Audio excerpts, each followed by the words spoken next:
Malam itu, hujan turun dengan derasnya, menutup seluruh kota dalam tirai air yang tak henti-hentinya membasahi jalanan. Di sebuah jalan sepi yang membelah kawasan perumahan elit, sebuah mobil hitam terhenti tiba-tiba di depan sebuah pohon besar yang tumbang menghalangi seluruh jalan. Di dalam mobil itu, dua sosok sedang duduk berhadapan dengan perasaan yang campur aduk. Sementara suara rintik hujan dan gemuruh petir mengisi keheningan yang mencekam. Rani, seorang wanita berusia 42 tahun, duduk di kursi penumpang dengan sikap tenang namun penuh kegelisahan. Wajahnya yang cantik dengan garis-garis halus di sudut mata menunjukkan pengalaman hidup yang tak mudah. Rambut coklat gelapnya tergerai rapi, meskipun beberapa helai sudah mulai basah tertiup angin hujan yang masuk melalui jendela sedikit terbuka. Ia mengenakan blaus biru tua dan rok panjang yang membalut tubuhnya dengan anggun, menampilkan sosok seorang wanita dewasa yang tetap mempesona. Rani adalah istri dari Bapak Jaya, seorang pengusaha ternama yang selalu disibukkan dengan pekerjaannya. Dahulu, mereka adalah pasangan yang penuh kasih dan perhatian. Namun, seiring berjalannya waktu, jarak di antara mereka makin terasa. Kesibukan suaminya membuat Rani sering merasa sendiri dan rasa sunyi itu semakin dalam di hatinya.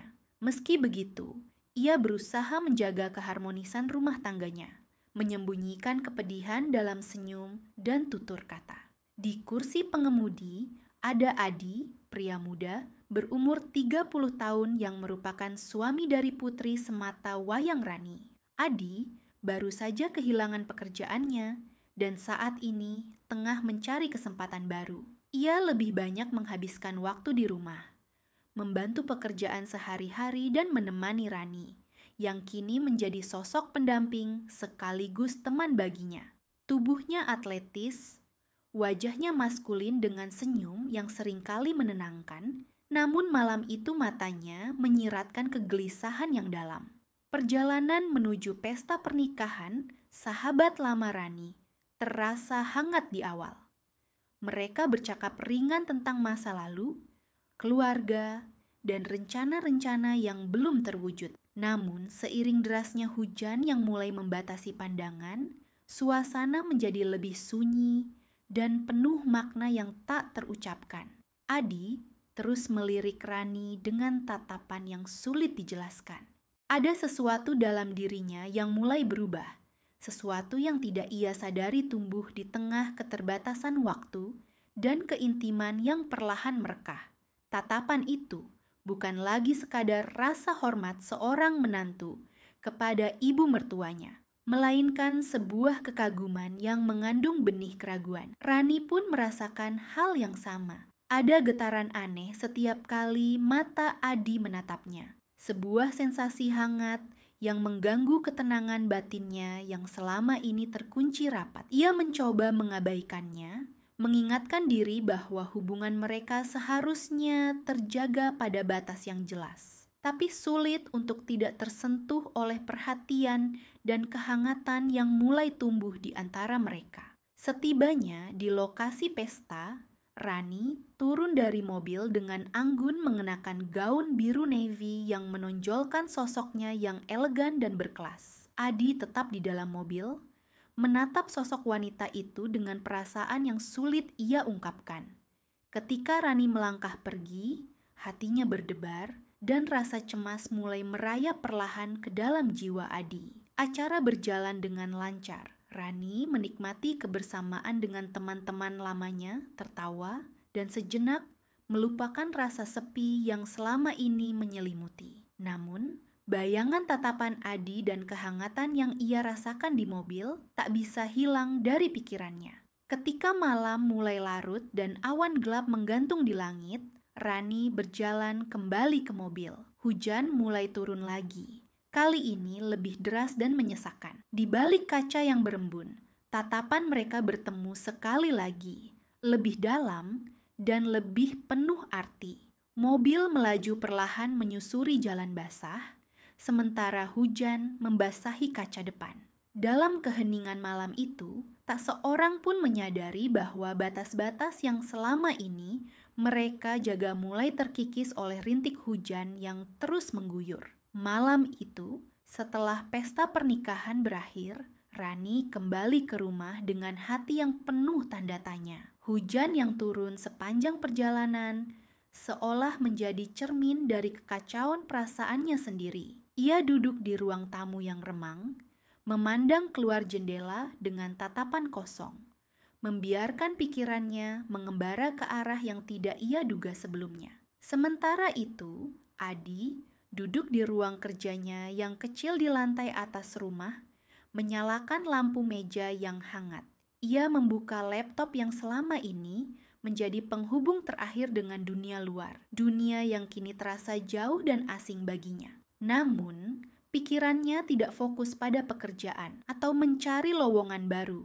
Justru, bayangan Rani yang terus menghantui, mengaburkan setiap langkah dan rencana yang coba ia susun. Hubungan mereka yang sebelumnya hanya sebatas ibu mertua dan menantu, kini berubah menjadi sesuatu yang sulit untuk dijelaskan dengan kata-kata. Ada kedekatan yang tumbuh diam-diam, perlahan tanpa disadari, seolah takdir menuntun mereka ke dalam labirin perasaan yang rumit dan penuh bahaya. Rani menyadari ada sesuatu yang berbeda malam itu.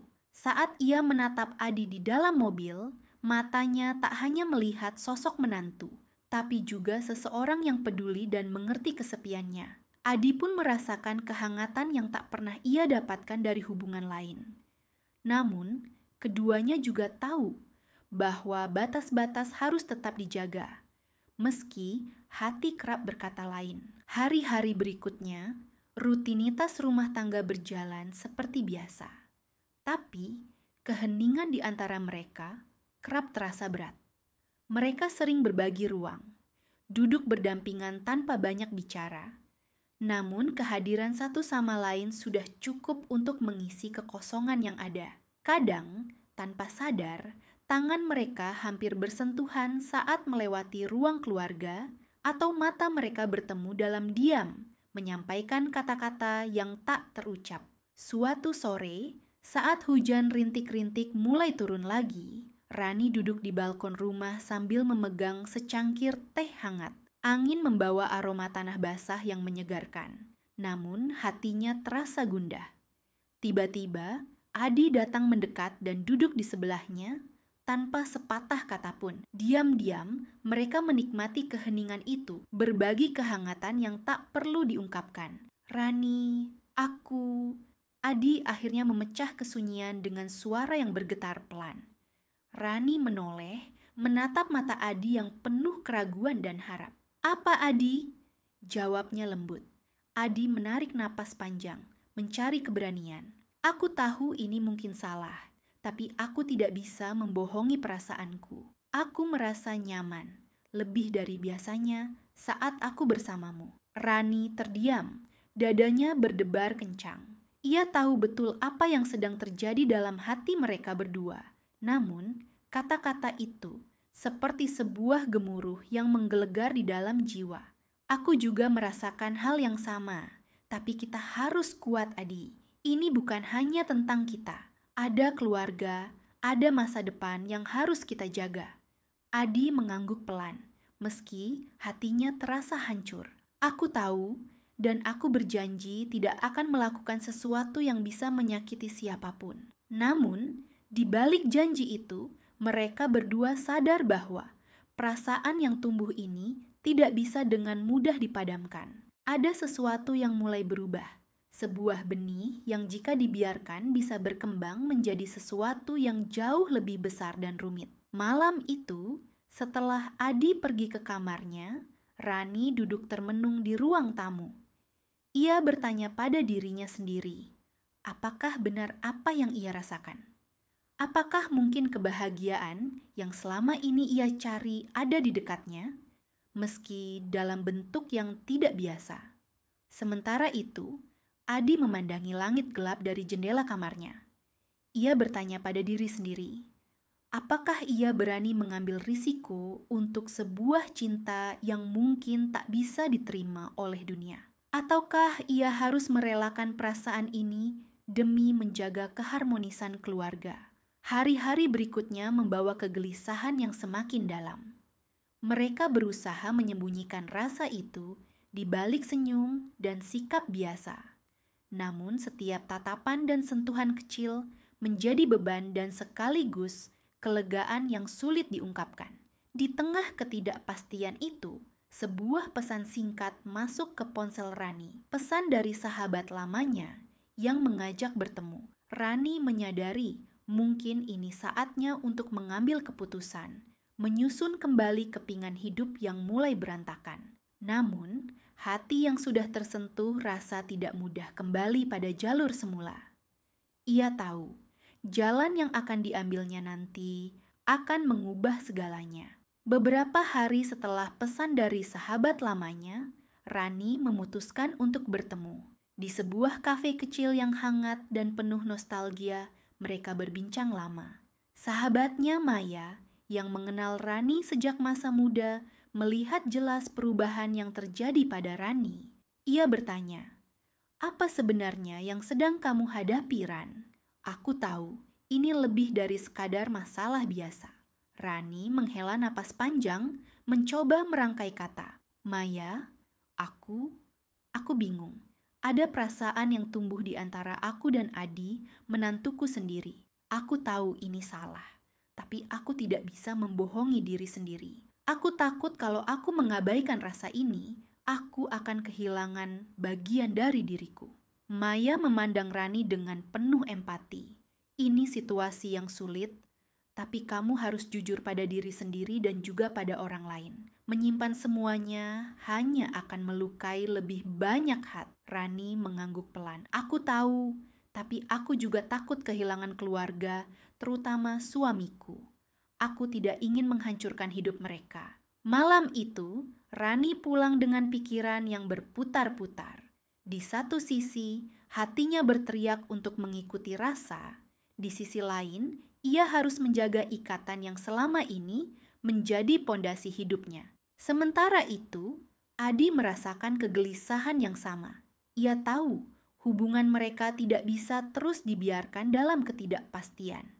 Setelah beberapa kali mencoba mengabaikan perasaan itu, akhirnya ia memutuskan untuk bicara dengan Rani secara terbuka. Malam yang sama, ketika Rani sedang duduk di ruang tamu, Adi datang dan duduk di seberangnya. "Rani, kita harus bicara," katanya dengan suara tegas tapi lembut. Rani menatapnya, jantungnya berdetak kencang. "Aku juga ingin bicara, Adi." Adi menarik napas dalam, kemudian berkata, "Aku tidak bisa terus hidup dalam ketidakpastian ini. Aku tahu perasaan kita salah menurut norma, tapi aku tidak bisa pura-pura bahwa aku tidak mencintaimu. Aku siap menghadapi konsekuensinya, asalkan kita jujur dan saling terbuka." Rani menunduk. Air mata mengalir pelan. "Aku juga merasakan hal yang sama, tapi aku takut. Aku takut kehilangan keluarga, terutama suamiku dan anak-anakku." Adi meraih tangan Rani dan menggenggamnya erat. "Aku tidak mau menyakiti siapapun, tapi aku juga tidak ingin menipu hati kita sendiri. Kita harus putuskan ini bersama-sama, apakah kita akan berjuang atau menyerah." Tiba-tiba, suara pintu depan terbuka dan suami Rani, Budi, masuk lebih awal dari yang biasa. Mereka berdua kaget dan segera melepas genggaman tangan. Budi menatap mereka dengan pandangan yang tajam dan penuh curiga. "Ada apa ini?" tanya Budi dengan suara dingin. Rani dan Adi saling berpandangan, sadar bahwa rahasia mereka hampir terbongkar. Namun, rasa bersalah dan ketegangan tak bisa lagi disembunyikan. Rani berusaha menjelaskan, "Budi, aku tidak bermaksud menyakiti kamu. Tapi, ada sesuatu yang harus aku ungkapkan." Budi memotong. "Aku sudah tahu. Aku melihat perubahan kalian berdua. Aku tahu ada sesuatu yang kalian sembunyikan." Keheningan yang menegangkan memenuhi ruangan. Budi menatap Adi dengan marah, tapi juga sedih. "Adi, kau menantuku, tapi aku tahu kau lebih dari itu sekarang. Adi menunduk, tak mampu berkata apa-apa. Budi kemudian berbalik pada Rani. Apa yang sebenarnya kau rasakan, Rani? Rani meneteskan air mata. Aku bingung dan terluka. Aku merasa ada bagian dari diriku yang selama ini aku abaikan. Aku tidak tahu bagaimana harus memilih. Budi duduk dan menarik napas panjang. Kita harus bicara secara jujur dan terbuka. Ini bukan hanya tentang kita, tapi juga tentang masa depan anak-anak kita. Malam itu, ketiganya duduk bersama, membuka semua perasaan dan kekhawatiran. Tidak mudah, tapi kejujuran mulai mengurai simpul-simpul yang membelit hati mereka. Rani merasa beban di dadanya sedikit terangkat. Meskipun jalan yang harus ditempuh masih penuh tantangan, setidaknya mereka sudah mulai berjalan bersama. Bukan lagi dalam kebohongan dan ketidakpastian. Di ujung malam, meski belum ada jawaban pasti, ada satu hal yang jelas. Mereka harus berani menghadapi kenyataan dan berjuang untuk menemukan kebahagiaan, meski jalannya berliku. Malam yang berat itu menjadi titik balik bagi Rani, Budi, dan Adi. Keesokan harinya, ketiganya sepakat untuk mengambil waktu sejenak agar pikiran dan hati masing-masing bisa lebih tenang dan jernih. Mereka tahu, keputusan yang akan diambil tidak bisa terburu-buru. Ini tentang masa depan keluarga, tentang kejujuran, dan juga tentang keadilan bagi semua pihak. Rani kembali ke rutinitas sehari-hari, tapi perasaan di dalam dirinya berubah drastis. Ia mulai menyadari bahwa selama ini ia terlalu menekan diri sendiri, memendam perasaan tanpa memberi ruang untuk mengerti apa yang sebenarnya ia inginkan. Rani mulai menulis jurnal harian, menumpahkan segala perasaan dan pemikiran yang selama ini terpendam. Suatu sore, saat Rani sedang duduk di taman bersama anak-anaknya, ia merasakan sebuah kedamaian kecil yang selama ini sulit ia rasakan. Anak-anaknya tertawa ceria, tanpa beban. Rani menatap mereka, hatinya terasa hangat sekaligus berat. Ia tahu, apapun yang terjadi, kebahagiaan mereka adalah hal terpenting yang harus dijaga. Di sisi lain, Budi juga tidak tinggal diam. Ia berbicara panjang dengan sahabatnya, mencoba menggali perasaan dan pikirannya sendiri. Ia sadar, meski sakit hati, ia juga harus membuka hati untuk menerima kenyataan dan mencari cara agar keluarganya tetap utuh, atau setidaknya bisa tetap baik-baik saja dalam keadaan apapun. Hari-hari berlalu dan ketiganya kembali berkumpul untuk berdiskusi. Kali ini, suasananya jauh lebih tenang dan dewasa. Mereka mulai mencari solusi yang adil dan bijaksana. Aku sudah banyak berpikir, kata Budi suatu malam. Aku tidak ingin memaksa kalian untuk hidup dalam kebohongan. Tapi aku juga tidak ingin kehilangan keluarga ini begitu saja. Aku ingin kita bisa menemukan cara agar semua bisa bahagia, meski mungkin jalannya tidak mudah. Adi mengangguk. Aku juga tidak mau jadi penyebab kehancuran. Aku siap bertanggung jawab atas perasaan ini, tapi aku juga ingin kita saling mendukung, tidak saling menyakiti. Rani menatap keduanya, merasa haru. Aku berterima kasih kalian mau mengerti dan bersikap dewasa. Aku tidak ingin ada yang terluka lebih dalam. Aku juga ingin kita bisa jujur pada diri sendiri dan saling menghormati. Setelah diskusi panjang, mereka memutuskan untuk mencoba konseling keluarga. Mereka percaya, dengan bantuan pihak ketiga yang profesional, mereka bisa belajar memahami perasaan masing-masing dan menemukan jalan tengah. Konseling tidak mudah. Ada saat-saat ketika air mata jatuh, ketika amarah dan kekecewaan mencuat. Tapi ada juga saat-saat harapan dan pengertian mulai tumbuh. Perlahan, mereka belajar berkomunikasi tanpa menyalahkan, mendengar tanpa menghakimi. Dalam proses itu, Rani menemukan kekuatan baru dalam dirinya. Ia mulai memahami bahwa cinta tidak selalu harus dalam bentuk yang sama. Bahwa kadang-kadang Cinta juga berarti melepaskan dan membiarkan. Ia belajar bahwa bahagia tidak harus berarti sempurna, tapi cukup untuk merasa damai dan penuh rasa syukur. Budi pun mulai membuka diri, belajar bahwa cinta juga tentang memberi ruang bagi kebahagiaan orang yang kita cintai, meski itu bukan dalam bentuk yang kita bayangkan. Ia mulai membangun hubungan baru dengan Adi, bukan sebagai pesaing atau musuh, tapi sebagai bagian dari keluarga yang harus saling mendukung demi kebaikan bersama. Adi, yang selama ini menyimpan rasa bersalah, mulai merasakan beban yang perlahan terangkat. Ia berusaha menjadi sosok yang bertanggung jawab dan pengertian. Tidak hanya sebagai pria yang mencintai Rani, tapi juga sebagai bagian dari keluarga yang ingin menjaga keharmonisan. Beberapa bulan kemudian, suasana di rumah Rani berubah menjadi lebih hangat dan penuh pengertian. Mereka tidak lagi bersembunyi di balik kebohongan, tapi menghadapi semuanya dengan kepala tegak dan hati terbuka. Anak-anak pun merasakan perubahan itu, tumbuh dalam lingkungan yang penuh kasih, meski jalannya berbeda dari yang biasa. Suatu sore, Rani duduk di teras rumah sambil memandang matahari terbenam. Ia tersenyum, merasa damai. Hidup tidak selalu mudah, tapi ia percaya setiap perjalanan, termasuk yang penuh liku ini, mengajarkan arti sebenarnya dari cinta dan keberanian. Ia menulis di jurnalnya satu kalimat yang kini menjadi pegangan. Cinta sejati bukan tentang memiliki, tapi tentang memahami, menghormati, dan melepaskan dengan ikhlas. Dengan hati yang lebih ringan dan jiwa yang lebih kuat, Rani melangkah maju, siap menghadapi masa depan dengan penuh harapan dan cinta yang baru. Cinta yang lebih dewasa, lebih tulus, dan lebih bermakna.